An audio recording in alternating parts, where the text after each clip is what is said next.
comes a time in all our life when we meet our one true love. The person we'll do anything for, our soulmate. And for Sam, that day came 17 years ago when he met me.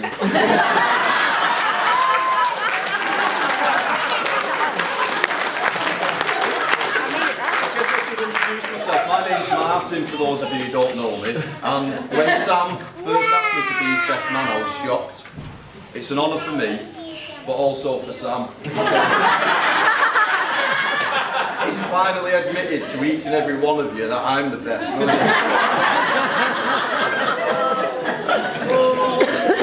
Naturally, I had many questions running through my mind when he asked me, what had I done to deserve such an honour? Who had dropped out? And how could I get out of it? After a few seconds of it sinking in, I thought, hang on. I'm being given the opportunity to stand here in front of all of his nearest and dearest and absolutely rip him to pieces. Where do you think we should start? Thanks very much. How about the time we was in Amsterdam in the red light district?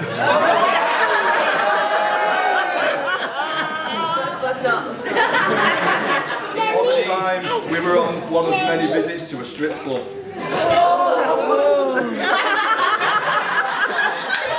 That's fine, but when? We could go into detail on what can only be described as the Sam dance. Now, those of you who don't know what the Sam dance is, you will find out later. Basically, Sam stood in the middle of a club, stone still, with his arms stretched above his head, not moving. Looking like an absolute weapon. We'll leave that there, eh? For those of you who don't know Sam, he was born on the 5th of February 1988. Having spoken to his beautiful mum Christine about Sam's she has said Sam was a wonderfully sweet-natured, happy and content baby, only let down by the fact that he was bloody ugly.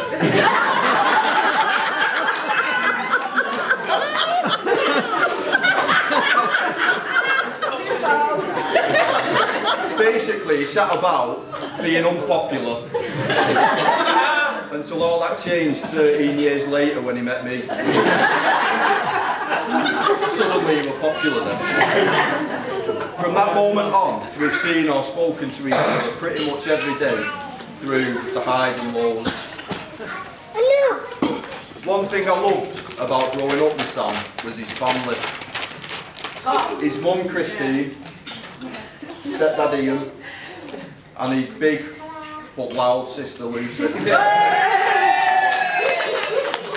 No matter what, they always made you feel part of the family. Party central. Do you want? Yeah. When we turned 18, their home soon became centre of all nightlife for us. Yeah. Parties, barbecues, indoor snowball fights, and let's not forget countless shots, shot after shot. Sam and his OCD were always on hand, stressing about, trying to clear up the house, putting a downer on things, and wishing everyone would just go home. In fact, I'm surprised I actually got him here today, because those of you who know him will know that he hates being put in centre of attention. For his 21st, a surprise party was arranged, and the secret was leaked. My bet's on you, Dale. Refusing to turn up to his own party, he left his awaiting guests sat there and went and got smashed somewhere else. Now, I want you two to help me now. So, can I ask you both to stand up?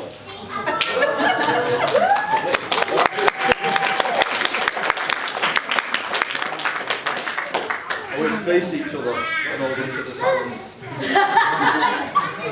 Gaze into each other's eyes Now, as you both know, one of my previous jobs was a crime scene analyst.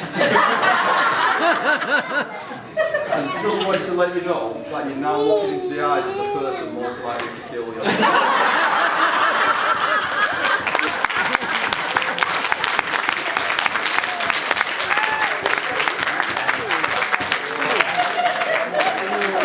Hopefully that'll never happen again.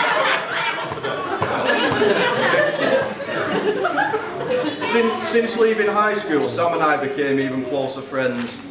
And to see Sam so happy and settled in life really is down to you, Hannah. And for that, I'll always be in your debt. Hannah, every single person in this room will agree with me when I say how beautiful you look today. Yeah.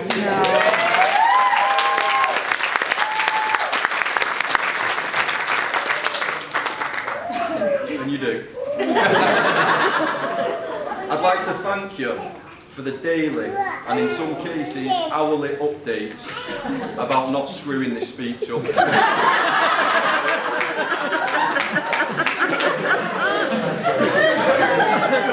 what language I can use, what stories I can tell. The brief was to be amusing and dazzle them with my charm. I'm not funny, so the most I can do is dazzle you with a light that shines off my head.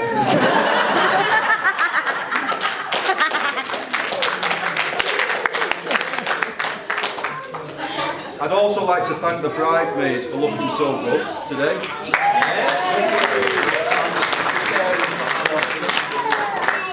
On behalf of the bridesmaids, groomsmen and myself, I'd like to thank both of you for asking all of us to be a part of the most important day of your life.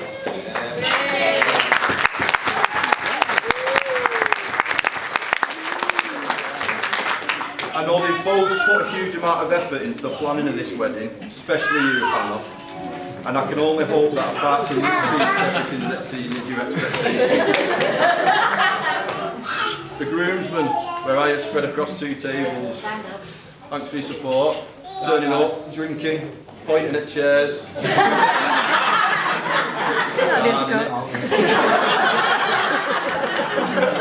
parents, Christine and Ian, Denise and Pete, Frank and Joyce. Without you, I'd be in a pub. Or sat at home eating fried chicken in my boxes. Not just going to appear in front of all these people.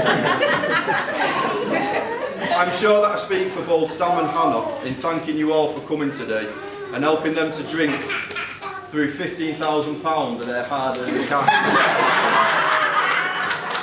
Condemning their 30 years of marriage to death. Also a special thanks of you who've travelled a long distance today. I don't know who's got the biggest mileage.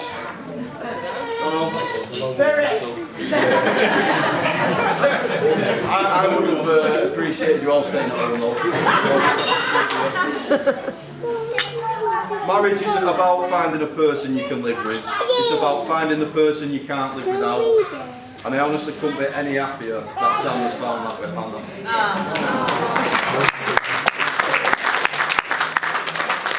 So ladies and gents, can I please ask you to be upstanding? Raise your glasses to love, to laughter, to a happy ever after. I give you the new Mr. and Mrs. Beswick.